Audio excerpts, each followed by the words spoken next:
আসসালামু আলাইকুম। আজকে খুবই গুরুত্বপূর্ণ একটা ভিডিও, একটা কাজ আপনাদের সাথে শেয়ার করব। এই মোবাইলটার মডেল হচ্ছে ভিভো Y85। মোবাইলটার প্রবলেম হচ্ছে phone temperature to low, charging stop charging stop হয়ে গিয়েছে। মাত্র কয়েক সেকেন্ড এম্পিয়ার নেয় 0.4 0.6, এরপরেই কিন্তু চার্জটা স্টপ হয়ে যায়, কোনো এম্পিয়ার সে নিতে পারে না।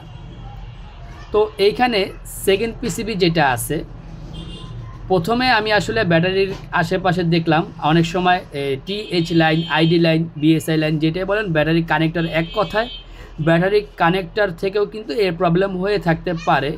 সেই জন্য আমি ব্যাটারি কানেক্টর সুন্দরভাবে ওয়াশ করলাম, কিন্তু কাজ হয়নি।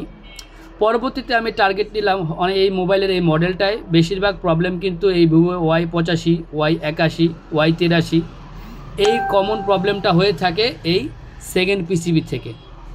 তো আমি এখানে যে থার্মাল রেজিস্টারটা থাকে, এখানে নেটওয়ার্কের যে ইঞ্জিনিয়ার যে লাইনটা থাকে, এটার সাথেই দেখবেন, খেয়াল করলে এখানে থার্মাল রেজিস্টার আছে।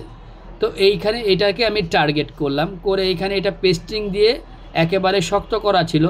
তো এখানে যদি আমি বেশি হিট দিয়ে করতে যাই, সেই ক্ষেত্রে দেখলাম যে অনেকগুলো পার্টস একসাথে, ছোট ছোট পার্টস একসাথে আছে।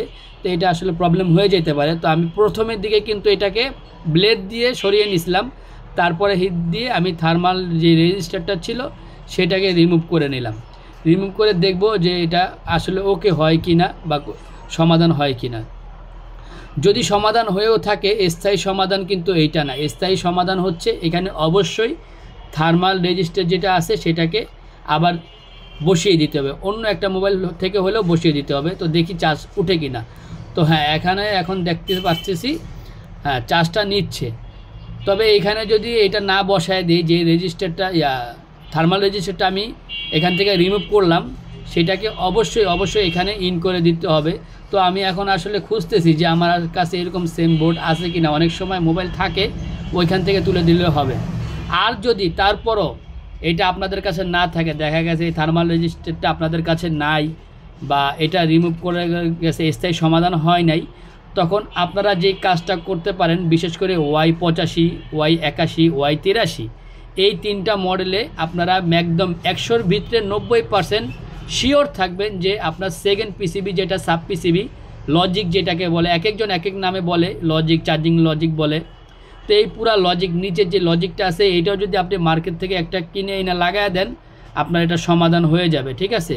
তো ভিডিও ভালো লাগলে অবশ্যই লাইক, কমেন্ট, শেয়ার করে দিবেন। আমরা প্রতিদিন চেষ্টা করি আপনাদের কাছ থেকে কিছু শেখার, এবং যা পারি, যতটুকু পারি, বেশি কিছু তো পারি না, ক্ষুদ্র যতটুকু জ্ঞান আছে আপনাদের সাথে শেয়ার করি। ভালো লাগে, আপনাদের জ্ঞানও আমাদের সাথে শেয়ার করতে পারেন এবং ভুলগুলো ধরিয়ে দিতে পারেন। আপনি যদি আমার ভুল ধরিয়ে দেন, তাহলে আমি অনেক খুশি হই।